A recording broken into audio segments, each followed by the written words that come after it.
kebenaran telah berfirman Allah Ta'ala, فَأَمَّا مَنْ طَغَى وَآثَرَ الْحَيَاةَ الدُّنْيَا فَإِنَّ الْجَحِيمَ هِيَ الْمَأْوَى.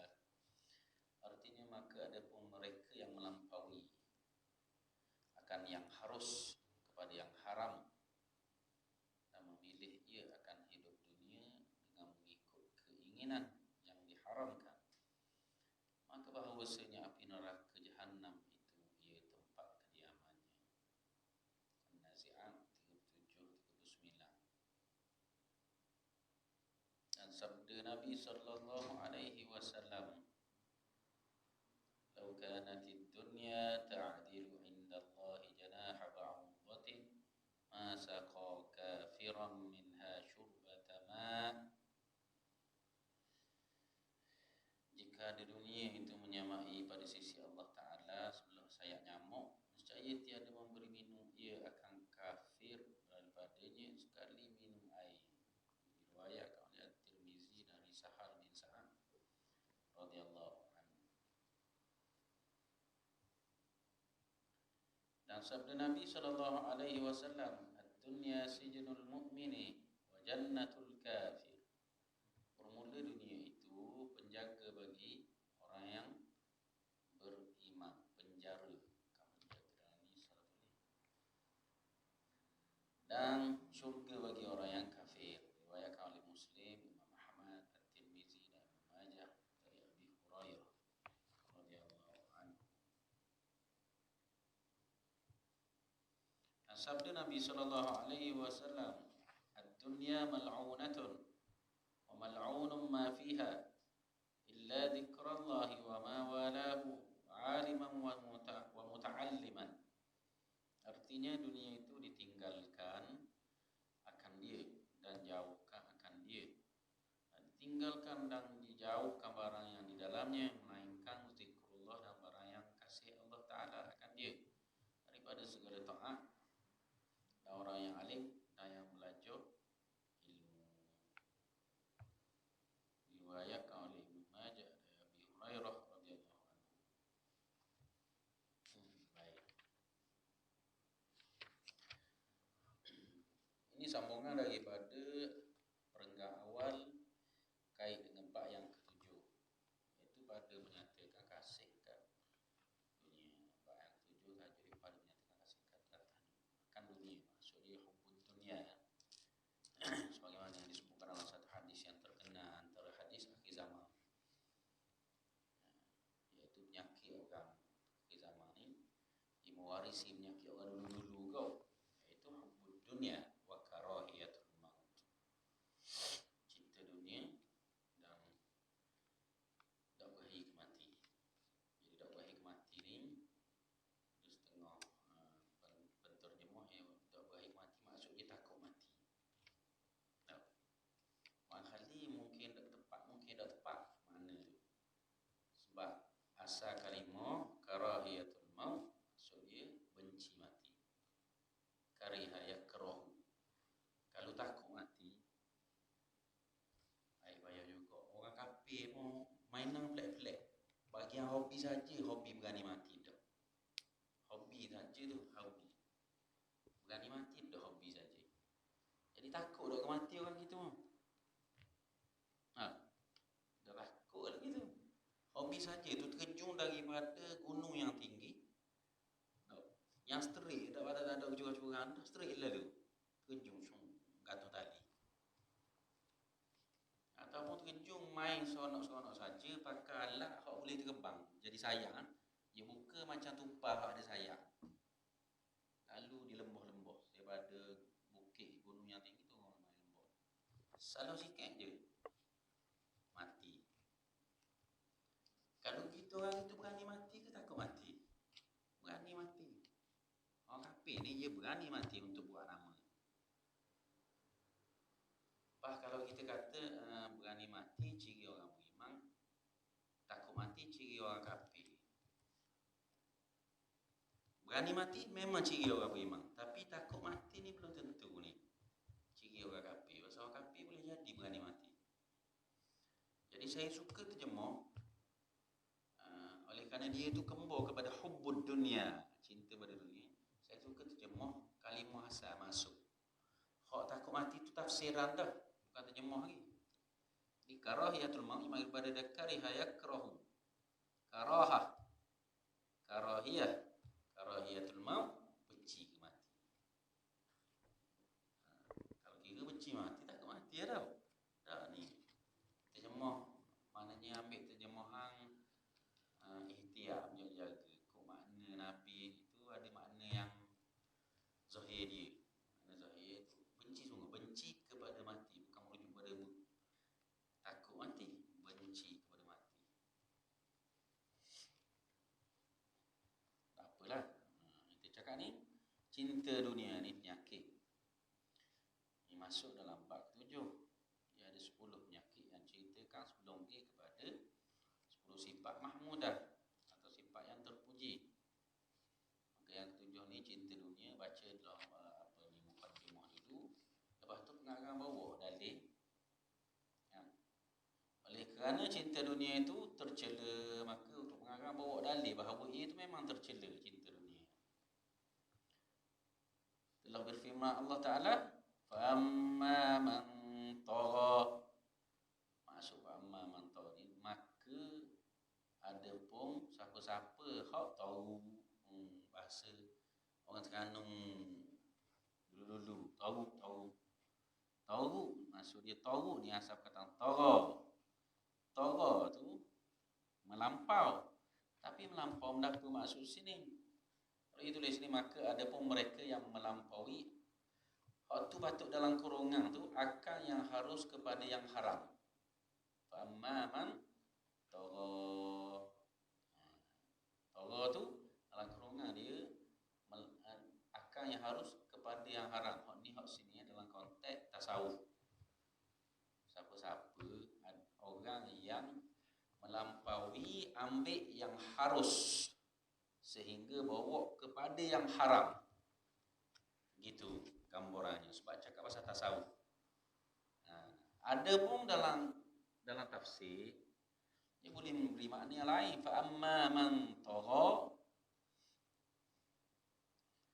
Ayat ni kalau nak kita tafsir, contohnya Al-Qurtubi, dia sebut bahawa ada pendapat dikatakan, maksudnya pendapat yang dhaif, dikatakan diturunkan kepada An-Nadhr dan yang anak dia Al-Harith.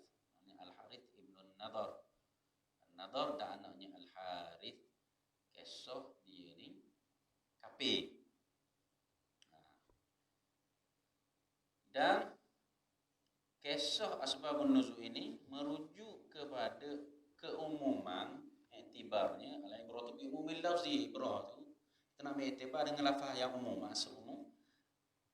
Wa hiya ammatun fi kulli kafirin. Dituju pada semua kafir. Ayat ni tuju pada semua kafir. Tu dari sudut ilmu tafsir.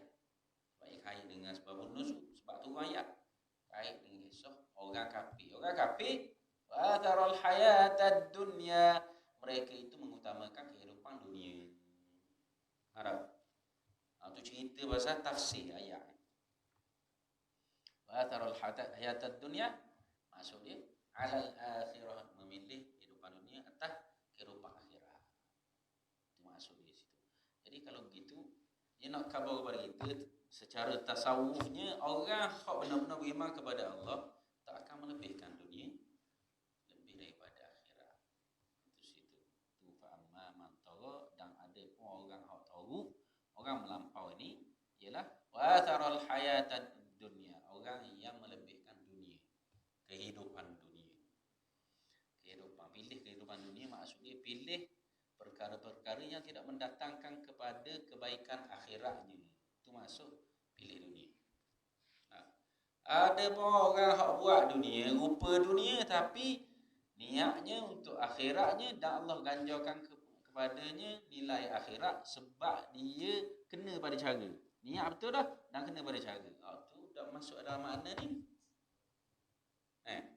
Walaupun nampak wajah dunia sekalipun, itu kena faham oleh. Ke mana-mana pun mudah cerita kita ni pasal kita nak tilik diri. Bila kita cakap tasawuf nak tilik diri, senang bagi kita faham sininya. Iaitu tak usahlah dalam hati kita ni letak dunia. Kan? So kira orang nak hukum atas orang, so kira hukum atas orang, so kira pekoh. Lagi dak buat perkara yang menyalahi syarak. Tafadhal secara. Ada pun untuk diri kita nak tengok tasawuf diri kita. Kita ni jangan pilih dunia mengatasi akhirat kita. Athara tu melebihkan. Dalam bab ukhuwah Islamiyah kan ada orang panggil ithar, dan kalimah yang sama ni. Ithar wa yu'thiruna ala anfusihim walau kana bihim khasasah. Al-Quran Allah memuji golongan Ansar. Memuji golongan Ansar sebab tolong Muhajirin lebih daripada kebajikan diri sendiri. Orang panggil sifat ithar. Melebihkan. Wa taral hayatan dunya, melebihkan kehidupan dunia. Itu kalimah. Fa innal jahima hiyal ma'wa. Dan sesungguhnya neraka jahim itu tempat dia. Ma'wa ni tempat duduk rumah. Esok rumahmu neraka jahim.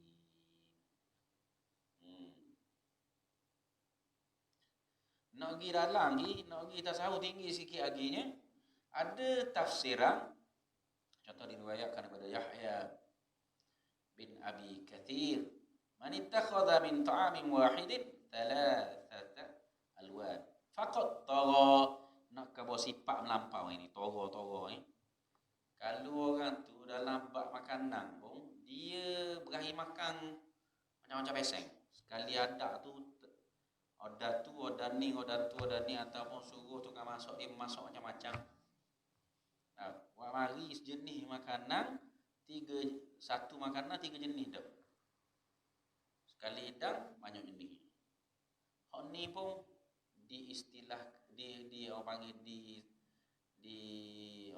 dikategorikan sebagai toro, melampau. Kan kita kan kalau makan kan banyak jenis. Nak kata apa? Gitulah. Jadi orang-orang hok jaga diri ni dengan kecukupan yang ada. Panggil ada sifat qanaah, dia dak kira orang makan jenis banyak jenis. Orang makan di hotel kan 6-7 lauk sekali ada. Ya juga ni. Ni kok mendalami tasawuf ni tinggi lagi. Bukan kabah wajib ni. Yang kata pula saya rasa memang dosa makan banyak omong. Ada lagi tu. Nak kabah kalau nak jaga diri, nak tengok atas diri, nak tengok siapa gitu tu sifat yang mulia. Tak makan banyak ini. Sifat mulia salah satu sifat yang terpuji dalam ilmu tasawuf ialah sifat zuhud, sifat qanaah. Qanaah cukup dengan apa yang ada. Zuhud tak ambil lebih. Apa dah? Itu sebenar zuhud hati. Zuhud ni ada zuhud zahir dan batin, dia ada zuhud batin saja, dia ada zuhud zahir saja. Nak paling tinggi sekali zuhud zahir batin. Tak boleh pergi zuhud zahir batin, pergi zuhud batin tak ada zahir tak ambil kira. Jangan zuhud zahir batin tak ada. Betul tak boleh. Makna ia boleh ada makna hakikat, ia ada makna istilah. Baik. Kita nak pergi situ lagi pasal tak masuk riba tu. Dalam sifat 10 sifat mahmudah ia akan temu lagi bab zuhud. Dalam sabda Nabi SAW, "Lau kanatid dunya ta'dilu indallahi janaha ba'udatin, ma saqa kafiran minha syurbata ma." Jika ada dunia itu menyamai pada sisi Allah Ta'ala sebelah sayap nyamuk, nescaya tiada memberi minum, ia akan kafir daripadanya sekali minum ia. Hadis riwayat At-Tirmizi daripada sahabat Sa'ad. Ini hadis hasan ni.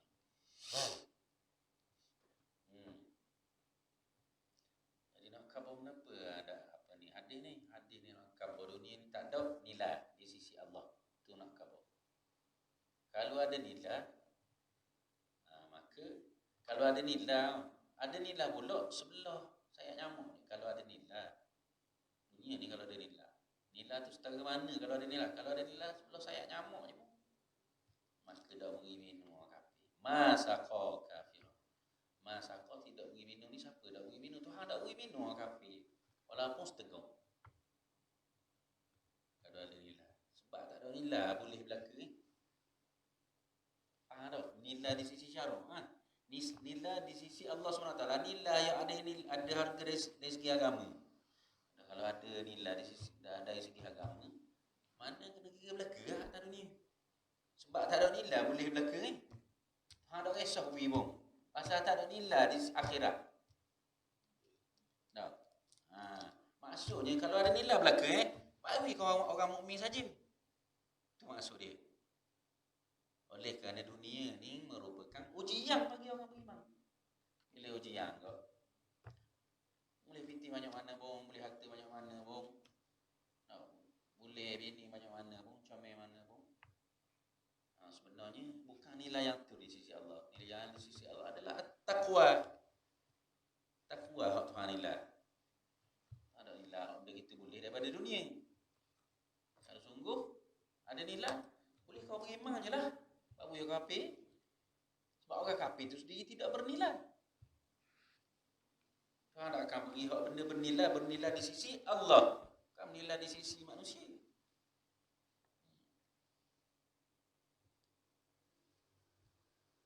Dan sabda Nabi SAW, ad-dunya sijnul mu'mini wa jannatul kafir. Bermula dunia itu penjara bagi orang yang beriman dan syurga bagi orang yang kafir. Dunia ni penjara ke kita semua rupanya. Orang hak berasa sedap duduk atas dunia ni macam duduk dalam syurga kau, maknanya tak kenal hakikat kehidupan. Hakikat kehidupan orang beriman atas dunia payah. Tu hakikat kehidupan orang beriman atas dunia. Tak boleh orang beriman rasa duduk atas dunia senang, nikmat semua. Kena ada ujian. Ujian tu benda susah. Sifat dia menguji. Dia menguji memang rasa susah. Sebab rasa susah itu bila dilalui dengan jayanya, maka dia bernilai di sisi Allah SWT. Ada pun bagi orang kafir, dunia ini adalah syurga. Baru penjaga bukan neraka. Dunia ni bukan neraka lagi. Maknanya Nabi dah kata ad-dunya narul mu'mini wa jannatul kafir. Baru sijnul mu'min, penjara baru. Bila kita lepas daripada penjara, masuk syurga esok. Lepas daripada penjara. Maksud dalam begitu. Dan orang beriman bukan masa masuk syurga saja. Mati masuk dalam kubur tu lepas daripada penjara dunia. Sebab start daripada alam kubur, alam barzah, boleh sedap dah bagi orang beriman. Orang beriman yang benar-benar beriman, syurga adalah tempias daripada nikmat syurga. Kubur adalah tempias daripada nikmat syurga. Dan percikan api neraka dulu dalam kubur bagi orang kafir. Orang yang zalim, orang yang buat jahat dalam kubur dah kena. Jadi orang beriman, orang baik-baik dalam kubur dah dapat nikmat. Putus lah. Lazat dunia tu habis dah sebab mati tu sebagai pemutus. Mati sebagai pemutus kelazatan dunia. Bila putus, barzah. Alam barzah start daripada dapat nikmat lalu tu bagi orang beriman. Waktu kita hak sebenarnya bukan kalau kita kata cakap pasal mati ni kafa bil mauti zikra. Nabi kata cukuplah mati sebagai peringatan. Zikrul maut hazimil ladzat, ingat kepada mati ni pemutus dah kelazatan. Teringat ke mati, teringat mana hakikat, teringat mati, teringat apa yang terjadi selepas mati. Bukan teringat masa kematian tu sendiri. Teringat apa yang berlaku selepas kematian tu hak lebih penting. Sebab ada nilai al-iman, keimanan dengan perkara yang kita tak nampak, bil ghaib. Sebab al-imanu bil ghaib ini tanda orang beriman. Ni yang mudah kita nak ceritanya. Beriman ni benda apa? Ialah beriman itu rujuk pada surah Al-Baqarah. Alif lam mim dzalikal kitabu la raiba fihi hudal lil muttaqin alladziina yu'minuna bil ghaib. Alladziina yu'minuna bil ghaib. Orang bertakwa ni orang yang beriman dengan benda tak nampak. Bila beriman dengan benda tak nampak ni mendatangkan kemanisan. Cakap apa ni, iman kepada Allah. Kita dah nampak, percaya. Beriman kepada hari akhirat, dah nampak, percaya. Beriman kepada azab kubur, adanya azab kubur, dah nampak, percaya. Itu baru ada nilai. Mari takut kena azab. Takut kena azab pasal apa? Pasal takut dosa. Takut kita ni ada dosa, takut kena azab. Itu ada nilai. Lalu kita meninggalkan dosa. Baru ya. Jadi hadis-hadis ni ni cakap pasal kalau kang kejar kepada akhirat, menyediakan bekalan untuk akhirat. Galaukan al-hattu, dia panggil galaukan kejar akhirat dan menyediakan bekalan al-i'dad lahu, baginya, bagi akhirat, bagi kehidupan esok-esok. Dunia tak ada harga di sisi Allah Subhanahu Wa Taala. Sebab tu mari hadis sayat nyamuk. Kemudian sepatutnya semua amalan kita, pekerjaan kita, perbuatan kita, kataan kita atas dunia ni biar jadi bekalan untuk akhirat. Yang hadis Nabi sallallahu alaihi wasallam, ad-dunya mal'unatun wa mal'unun ma fiha illa dzikrallahi wa ma walahu wa 'aliman wa muta'alliman. Dunia itu ditinggalkan, dia tulis ni ditinggalkan, dia tafsir selalu dah. Mal'unatun, mal'unah tu maksud dia dilaknat. Dunia itu ditinggalkan akan dia dan jauhkan akan dia, dan ditinggalkan dan dijauhkan barang yang di dalamnya. Wa mal'unun ma fiha tu dia tulis dan ditinggalkan dan dijauhkan barang yang di dalamnya. Kalau nak hak straight secara harfi terjemah, dunia itu terlaknat dan dilaknat apa yang ada dalam dunia. Itu maksud. Kalau straight forward lalu, dunia mal'unatun, dunia itu dilaknat. Wa mal'unun, dan dilaknat. Ma apa, fi dalamnya dunia. Illa zikrullah, melainkan ada kena laknat tak? Zikrullah, mengingati Allah. Itu dah kena laknat. Wa ma walahu, dan barang segala yang saya sebut ni barang yang kasih Allah Ta'ala akan dia. Walahu ni daripada waliyun, walayah. Tu. Wa ma walahu.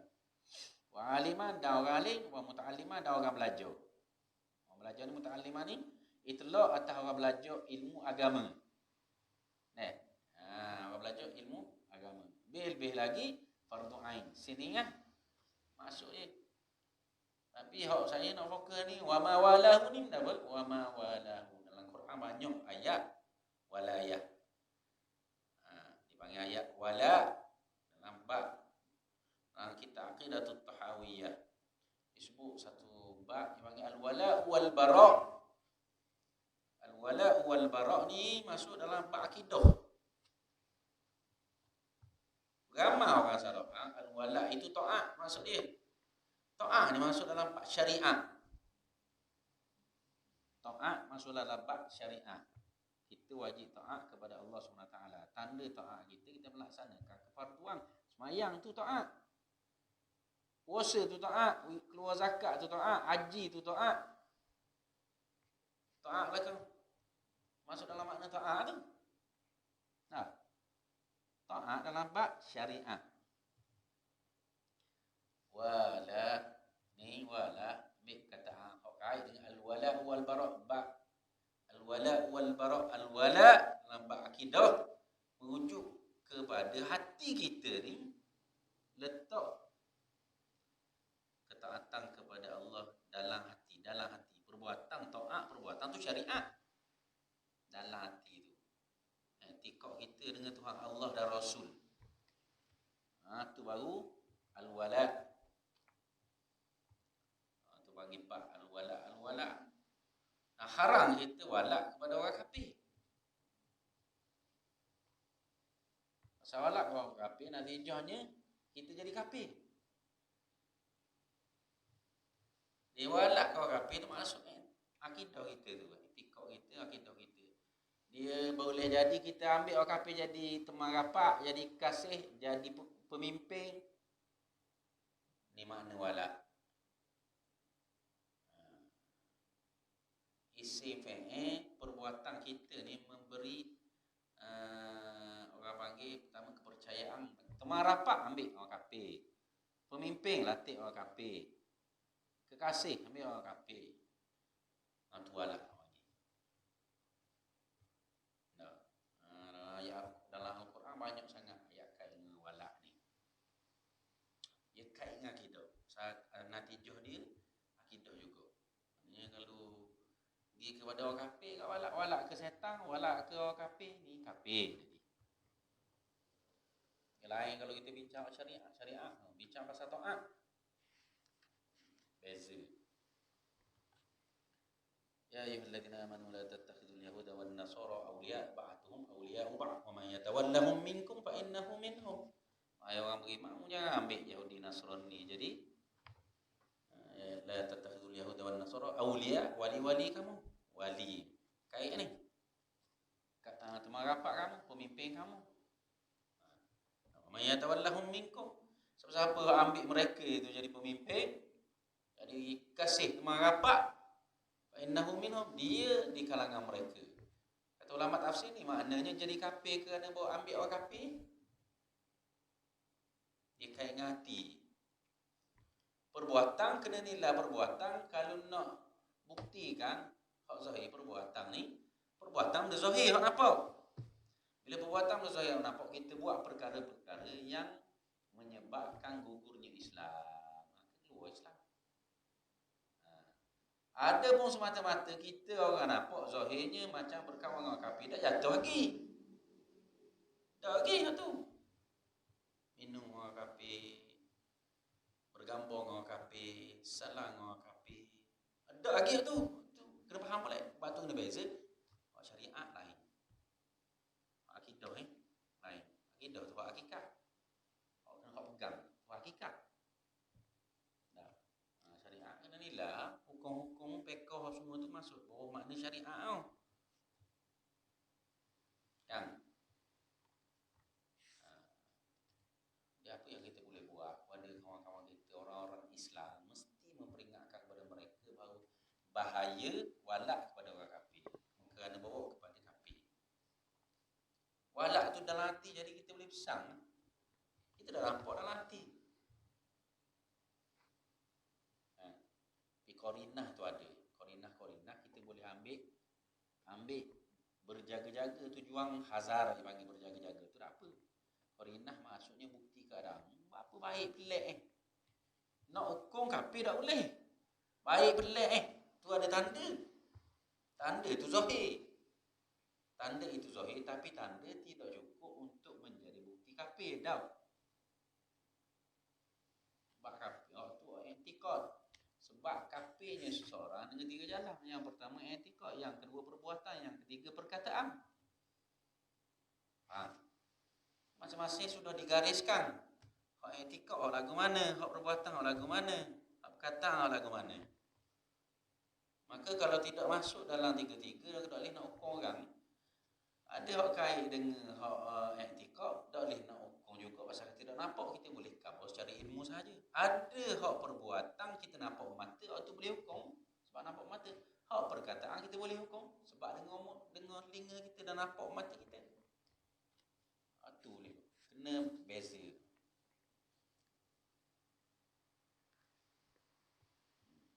Baik, kembali pada ni lah. Jauh lagi sikit. Maka dunia ni dilaknat. Dilaknat maksudnya benda terkeji lah. Takkan dilaknat buah makruh je dah. Kalau kira dunia dilaknat tu keji. Keji ni takkan makruh je. Kena faham. Kita cakap pasal tasawuf. Bila pasal tasawuf, perkiraan dia tak sama macam fiqh. Kena faham molek tu. Kiraannya tak sama macam fiqh tadi. Jadi kena tahu dunia yang macam mana yang dimaksudkan. Dunia yang yang ditarifkan secara tasawuf kan. Itu kena faham. Dunia yang ditarifkan secara tasawuf. Secara pengajian ilmu disiplin tasawuf. Itu yang dilaknat. Maka dunia yang dimaksudkan itu ialah dunia yang tidak mendatangkan apa-apa faedah kepada akhirat kita. Tak boleh pahala. Oleh pahala ni, hak sunat, hak wajib tu boleh pahala. Hak harus tak ada pahala dah. Faham? Hak harus tak ada pahala dah. Dari segi pembahagian fiqh. Hukum taklifi. Hukum taklifi tu ia duduk dalam tasawuf. Tapi kita boleh kait. Disiplin suku tapi boleh kait.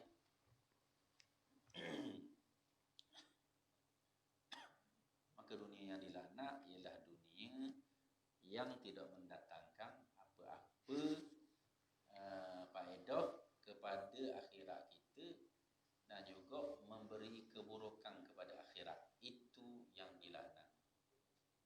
Tak boleh pahala, boleh ke dosa pula. Dan juga boleh mendekatkan kepada dosa juga. Mal'unah. Dan ketahuilah olehmu bahawasanya seperti adalah dunia itu dicela, demikian juga adalah ia perhumaan bagi akhirat. Selagi mengetam engkau pada akhirat akan barang yang engkau tanam di dalam dunia daripada segala amal yang baik. Dunia mazra'atul akhirah. Pada dunia itu merupakan ladang akhirat. Mazra'atul akhirah, tanaman di atas tanaman untuk akhirat. Itu dunia. Dunia itu ladang untuk akhirat. Dunia mazra'atul akhirah. Dan ketahui olehmu, wajib kita tahu bahawasanya seperti adalah dunia itu dicela. Demikian juga adalah ia perhumaan bagi akhirat. Ia nak pisah tu pula, kita sebut dah tadi sikit. Dunia mal'unah tu dunia mana? Lepas tu ia khabar. Dunia pun. Dunia dicela. Dunia juga boleh jadi tanaman untuk akhirat. Perhumaan tu, perhumaan bagi akhirat. Maksud dia ladang, tempat tanam. Sawah padi itu perhumaan bagi akhirat. Selagi mengetak engkau pada akhirat, ketang-ketang ni kerja buat untuk orang tanam padi bagi kita masyarakat Malaysia. Yawi perumpamaan mudah tu, tamsilan mudah tu kait dengan tanam padi dah. Kita tanam padi. Pacak, tumbuh ketang. Bila masuk ketang padi. Itu yang dimaksudkan sini. Maka hak tu dunia yang terpuji ya. Di dalam maka akan barang yang engkau tanam di dalam dunia adalah segala amal yang baik. Itu maksud dia hak atas dunia kita buat, hak ada nilai akhirat, ada pahala, wajib ke sunat ke, hak tu hak terpuji. Dunia yang terpuji, dunia yang dikeji. Dan adalah ia tempat mencari bekal bagi perjalanan yang sangat panjang. Iaitu perjalanan ke negeri yang kekal sebagaimana firman Allah Ta'ala, wa tazawwadu fa inna khairaz zadi taqwa. Artinya dan menuntut bekal oleh kamu. Maka bahawasanya sebaik-baik bekal bagi perjalanan akhirat itu menjunjung perintah Allah Ta'ala dan menjauhkan akan larangannya. Al-Baqarah ayat 197. Bekal-bekal ni benda apa? Wa tazawwadu, dan bawa bekal lah kamu. Wa tazawwadu, zada yazidu tazawwadu. Zada tu tambah. Zada yazidu tambah. Ziyadatun, tambah. Tazawwadu, buat bekal. Tazawwadu tu kalimah asal dia zada kau. Fi'il sulasi. Tapi bila dia pergi pada wazan ni tazawwadu dulu tafa'alu. Atas wazan orang ngaji nahwu sharaf ni tafa'alu, tafa'al. Jadi atas wazan tu jadi bawa bekal. Fa inna khairaz zadi taqwa. Kerana sungguhnya sebaik bekallah ialah ketakwaan kepada Allah Subhanahu wa taala. Bekal-bekal ni pertama, dia boleh jadi bekal kebendaan yang diperlukan dalam masa haji. Bekal tu bekal-bekal apa? Wa tazawwadu dalam ayat ni lah. Ayat ni dia boleh jadi pertama merujuk kepada orang bawa bekal nak pergi haji. Tu fa inna khairaz zadi taqwa. Bawa bekal nak pergi haji. Haji tu nak pupuk takwa. Bawa bekal supaya kita boleh laksana haji dengan baik. Tak jadi perkara yang menyusahkan, tak cukup makan, tak cukup akal, tak cukup biti. Pergi haji orang zaman dulu berat. Yang kedua, bekal-bekal dalam ayat ni juga, bekal tu bekal akhirat. Rujuk pada bekal akhirat ni makna umum. Bekal akhirat, maka sebaik-baik bekalan ialah takwa kepada Allah Subhanahu Wa Taala. Amal bakti untuk capai keridaan Allah Azza wa Jalla. Situ masuk bekal-bekal. Baik. Habis itu roh. Berarti situ cukup. InsyaAllah. Habis pak sikit ni. Mula insyaAllah. Bismillahirrahmanirrahim.